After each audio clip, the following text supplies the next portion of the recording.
છોટાઉદેપુર નગરના નાગરિક અને આગેવાન વિજયભાઈ દ્વારા તેમના વોર્ડમાં ગટરોની સાફ સફાઈ રેગ્યુલર થતી ન હોવાનું અને પાણી ડહોળું આવે છે એની ફરિયાદ કરવામાં આવી રહી છે કે જે બાબતે અવારનવાર હાલના તથા અગાઉના કલેક્ટર સમક્ષ પણ રજૂઆતો કરી હતી, પરંતુ આજ દિન સુધી નિકાલ આવ્યો નથી. તો ચાલી રહી વાલા દવલાની આ નીતિ બંધ થવી જોઈએ એનું તેમણે જણાવ્યું હતું. તો પાલિકા દ્વારા વેરા ઉઘરાવવામાં આવે છે, પરંતુ જે કામની જરૂર હોય તે ધ્યાન આપવામાં આવતું નથી. દલાતરવાડી જેવું ચાલે છે અને મહાત્મા ગાંધીજીનું સર્કલ સારું જ છે કે જેનું રિનોવેશન કરવાની જરૂર નહીં કે આખું બનાવવાની કોઈ માર્ગદર્શક હેઠળ આ કામ ચાલી રહ્યું છે જે જણાવતું નથી.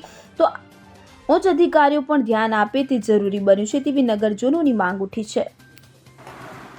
નમસ્કાર, આપ સૌના તરફથી આ મીડિયા તરફ કે જે પણ કંઈ છો એના હું સૌ પ્રથમ તો હું વિજયસિંહ વાસદિયા, રહેવાસી છોટાઉદેપુર વોર્ડ નંબર 2માંથી આપ સૌનો આભાર માનું છું.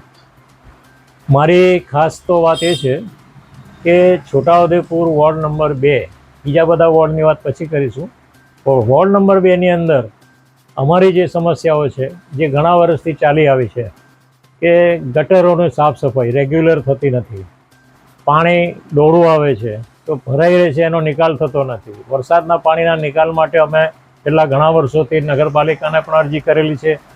ગટરની ગંદકી એટલી અસહ્ય છે કે માણસ એ ગંદકીમાં જો 5 મિનિટ ઊભો રહે તો માણસ ઘેર જઈને બીમાર પડે, એમાં કોઈ શંકા નહીં. અત્યારે રોગચાળો ફાટેલો છે.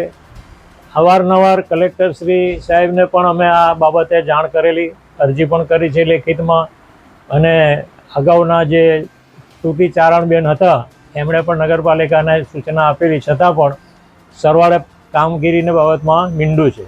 તો આ ગટરની સમસ્યા વહેલી તકે પૂરી થાય અને વાલા દવલાની નીતિ બંધ કરે નગરપાલિકા તરફથી, તો જ આ કામ સારી રીતે થાય એવું મને લાગે છે. ને સાથે સાથે બીજું કે ગામમાં અવારનવાર દરેક જોડેથી વેરાઓ ઉઘરાવવામાં આવે છે, તો વેરાઓનું આયોજન એવી રીતે કરવું જોઈએ નહીં કે જે કામ થયેલા હોય સારા હોય તોડફોડ કરીને જે કામ કરી રહ્યા છે. અત્યારે ગાંધીજીનું સર્કલ છે, આપણું ગાર્ડન સરદાર પટેલ બાગ આગળ, તેની પછી સરદાર પટેલના પૂતળું, જૂની પોલીસ સ્ટેશન, આવા ઘણા બધા જગ્યા છે. પેલું કે ભાઈ આ તો દલા તરવાડી જેવું છે, ખાઓ કે કેટલા રીંગણા તોડો થાય કે તોડો 10 બાર કે ના તોડી લો ને 2-4 મણ એના જેવું.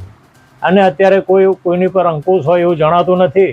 અને આવા નવા મોહમ્મદ તગલક જેવા અભિપ્રાયો લઈને અને જેના કોના ખબર નહીં, કોના માર્ગદર્શન હેઠળ આ ચાલી રહ્યું છે એ ખબર પડતી નથી. પણ આ ખોટા ખર્ચાઓ ન કરે, સારા સર્કલ હોવા છતાં તોડીને નવા સર્કલ નવું આખું બનાવવાની કોઈ જરૂર રહેતી નથી. એક સામાન્ય માણસને પણ જો પૂછવામાં આવે તો એ પણ વિચારે કે રિનોવેશન થાય, પણ નહીં કે આખું ઉખેડીને નવું મૂકવાનું થાય. એટલે આ નગરપાલિકાની સાથે સાથે એની સાથે જોડાયેલા તમામ લાગતા વળગતા અધિકારીઓ અને મહેરબાન કલેક્ટર સાહેબનું આ બાબતે ધ્યાન દોરવા માટે મારી આ નમ્ર વિનંતી છે. અને વહેલી તકે આ ગટરનો સમસ્યા દૂર થાય એવી પણ મારી ખાસ વિનંતી છે. Thank you. શકીલ બલોચ સાથે CN24 ન્યૂઝ છોટાઉદેપુર. હવે જુઓ દેશ દુનિયાની તમામ ખબરો તમારી આંગળીના ટેરવે.